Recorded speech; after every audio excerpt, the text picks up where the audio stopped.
एक बार फिर से आपका बहुत बहुत स्वागत। हम अध्ययन कर रहे हैं मेवाड़ का इतिहास। आज हम अध्ययन करेंगे महाराणा सांगा भाग 3। पहले महाराणा सांगा से संबंधित मेवाड़ गुजरात संघर्ष भाग 1 का वीडियो और मेवाड़ और दिल्ली सल्तनत के साथ संघर्ष का वीडियो भाग 2।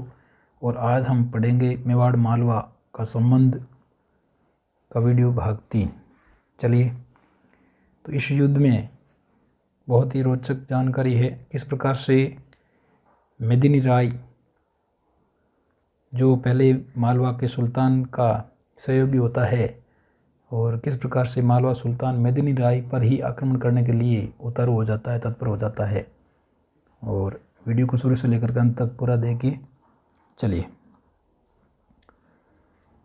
और क्यों सांगा ने महमूद खिलजी द्वितीय को कैद से मुक्त किया, गागरोन युद्ध क्या है, और मालवा के सुल्तान कौन थे जब राज्याभिषेक हुआ उस समय, और राज्याभिषेक राणा सांगा के राज्याभिषेक के समय और राज्याभिषेक के कुछ समय बाद में क्या परिस्थितियां थी। चलिए, तो मेवाड़ व मालवा संघर्ष। मालवा मेवाड़ के दक्षिण का एक प्रदेश है। सांगा के राज्याभिषेक के समय मालवा का सुल्तान नासिर शाह खिलजी था। ठीक है, यानी जब सांगा का राज्याभिषेक हुआ 1509 ईस्वी में, तब मालवा का सुल्तान था नासिर शाह खिलजी या नासिरुद्दीन खिलजी। 1511 ईस्वी में सुल्तान की यानी नासिर शाह खिलजी की मृत्यु हो गई, तो उसका पुत्र महमूद खिलजी द्वितीय मालवा का सुल्तान बना। ठीक है, यानी अब ये परिस्थिति हो गई ना। 1509 में तो नासिर शाह खिलजी था जब राणा सांगा राज्याभिषेक हुआ, और 2 वर्ष बाद में मालवा का सुल्तान बन गया महमूद खिलजी। ठीक, कुछ समय पश्चात नासिर शाह खिलजी का छोटा भाई था साहिब खां ने मुस्लिम अमीरों की सहायता से महमूद खिलजी द्वितीय को हराकर मालवा की राजगद्दी पर अधिकार कर लिया। ठीक है, यानी नासिर शाह खिलजी का भाई है साहिब खां। जब नासिर शाह खिलजी की मृत्यु हुई और महमूद खिलजी शासक बना, तो साहिब खां को सत्ता प्राप्ति के लिए उसने मुस्लिम अमीरों की सहायता ली और महमूद खिलजी को वहाँ से हटा दिया। यानी यही चाचा ने अपने भतीजे पर आक्रमण, और ये सारा इतिहास वापस दोहराता है, आपको पता ही है। सुल्तान महमूद खिलजी ने राजपूत सरदार मेदिनी राय की मदद से साहिब खां की सेना को परास्त कर मालवा पर वापस अधिकार कर लिया। इसमें महमूद खिलजी सुल्तान, जो कि राजपूत सरदार मेदिनी राय का ऋणी हो जाता है, और इसी कारण सुल्तान महमूद खिलजी ने मेदिनी राय को अपना प्रधानमंत्री नियुक्त कर दिया। ठीक है, मेदिनी राय ने मालवा का जो शासन है वो वापस महमूद खिलजी को दिया, और इसी वजह से मालवा सुल्तान महमूद खिलजी द्वितीय ने मेदिनी राय को अपना प्रधानमंत्री बनाया। चलिए फिर आगे। लेकिन इस वजह से क्रुद्ध मुस्लिम अमीरों ने गुजरात के सुल्तान मुजफ्फर शाह द्वितीय की सहायता से मेदिनी राय को मालवा से भगा दिया। यानी यहाँ मुस्लिम अमीर मेदिनी राय से नाराज़ हो गए और उसके विरोध या उस मेदिनी राय को मालवा से भगाने के लिए गुजरात के सुल्तान मुजफ्फर शाह की सहायता ली और मेदिनी राय को मालवा से भगा दिया। मालवा सुल्तान महमूद खिलजी को अपना व गुजरात के सुल्तान का आश्रित बनाकर मेदिनी राय के विरुद्ध भड़का दिया। किन्होंने? यानी मुस्लिम अमीरों ने मालवा सुल्तान महमूद खिलजी को अपना आश्रित बना लिया और गुजरात के सुल्तान का आश्रित बना लिया और मेदिनी राय के विरुद्ध भड़का दिया। इस वजह से मेदिनी राय को सब महमूद खिलजी, मुजफ्फर शाह और मुस्लिम अमीरों ने मालवा से भगा दिया। तो मेदिनी राय मेवाड़ महाराणा सांगा की शरण में आ गए। ठीक है, समझ में आया? यानी मालवा का जब राणा सांगा का राज्याभिषेक हुआ, तब मालवा का सुल्तान नासिर शाह खिलजी था, और नासिर शाह खिलजी की 1511 में मृत्यु हो गई, और उसके बाद में उसका पुत्र महमूद खिलजी शासक बना। लेकिन नासिर शाह खिलजी का भाई साहिब खान, उसने महमूद खिलजी पर आक्रमण करके उसको वहाँ से मालवा से भगा दिया।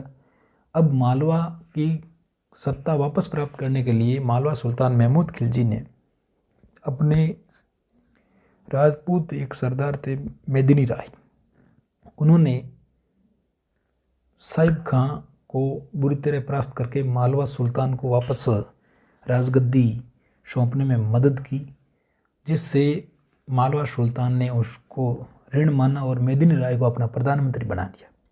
ये पहला चैप्टर था। दूसरा क्या है, क्रुद्ध अमीरों ने क्या हुआ, अमीर लोग, मुस्लिम अमीर जो कि मेदिनी राय से नाराज़ हो गए। क्यों? क्योंकि मेदिनी राय को ये ज़्यादा तवज्जो देने लगे महमूद खिलजी, जिससे मुस्लिम अमीर नाराज़ हो गए। उन्होंने महमूद खिलजी को मुस्लिम अमीरों ने क्या किया, मेदिनी राय के विरुद्ध उनको भड़काना आरंभ किया और गुजरात सुल्तान मुजफ्फर शाह की सहायता से मेदिनी राय को मालवा से भगा दिया और महमूद खिलजी गुजरात सुल्तान का आश्रित बन गया, मुस्लिम अमीरों का आश्रित बन गया। ठीक है, ये दूसरा चैप्टर। तीसरा चैप्टर क्या है, ये जो घटना घटी उस घटना के कारण मेदिनी राय मालवा से सीधे मेवाड़ राणा सांगा के पास चले गए। ठीक है ना, चलिए आगे। राणा सांगा ने मेदिनी राय को गागरोन और चंदेरी की जागीर दी। ठीक है, तो ये ध्यान रखना, राणा सांगा ने मेदिनी राय को कौन सी जागीर दी, गागरोन की जागीर और चंदेरी की जागीर। ये भी मोस्ट है, ध्यान रखना। चलिए फिर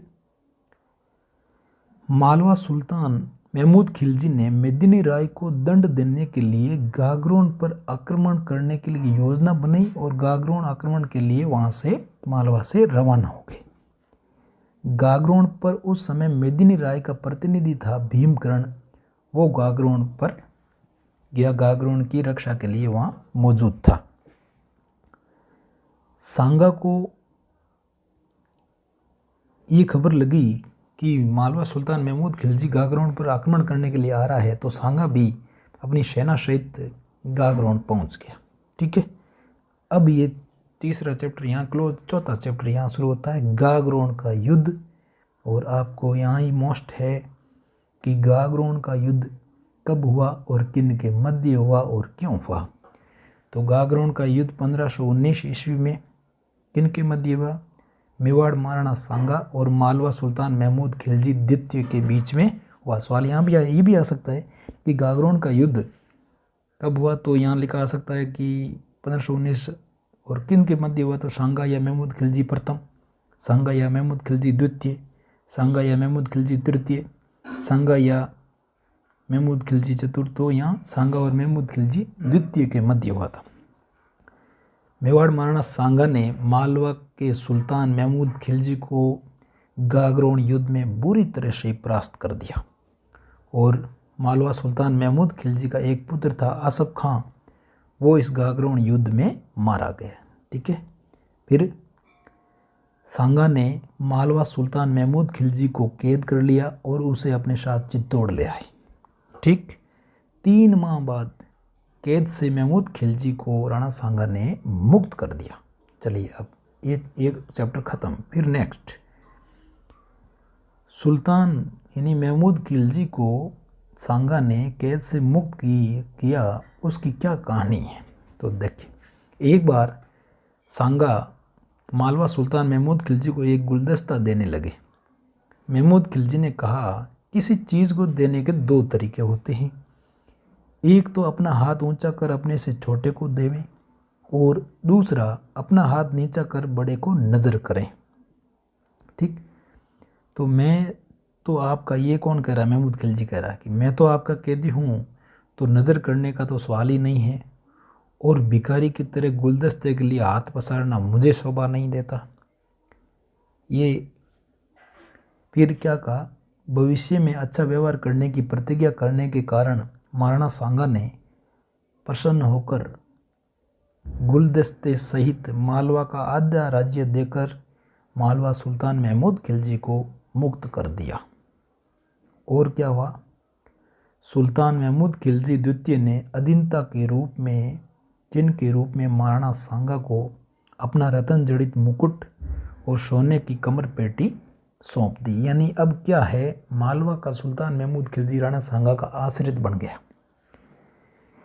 महाराणा ने सुल्तान के एक पुत्र या शाहजादे को जमानत के तौर पर चित्तौड़ रख लिया और कहा कि अगर आपने कोई बुरा बर्ताव किया तो मेरे पास में आपका जो पुत्र या शहजादा है तो उसके साथ भी बुरा बर्ताव होगा। तो अच्छे बर्ताव के लिए एक जमानती के तौर पर राणा सांगा ने मालवा सुल्तान के पुत्र को अपने चित्तौड़ दरबार में रखा। ठीक है, तो इस प्रकार से ये मालवा सुल्तान महमूद खिलजी और राणा सांगा के मध्य संघर्ष की कहानी है, जिसमें एक मेदिनी राय एक अलग ही चैप्टर है।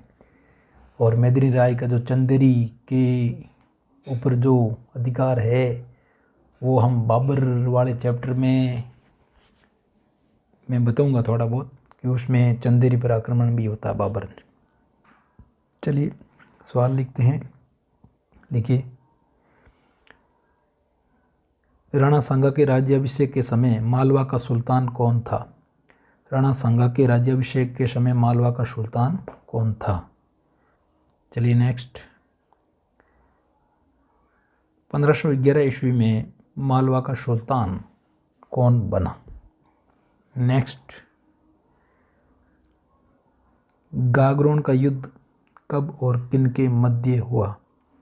गागरोन का युद्ध कब व किन के मध्य हुआ? नेक्स्ट बड़ा सवाल लिख लीजिए, मेवाड़ मालवा संघर्ष पर टिप्पणी लिखिए। महाराणा सांगा के समय मेवाड़ मालवा संघर्ष या संबंध के बारे में आप क्या जानते हैं, समझाइए। ठीक है, तो ये बहुत ही छोटा सा वीडियो, उम्मीद है आपको बहुत अच्छा लगा होगा, बहुत ही रोचक है और परीक्षा में सफिशिएंट है आपके लिए। इनमें से बाहर कोई सवाल नहीं आएगा। Thank you. जय हिंद, जय भारत।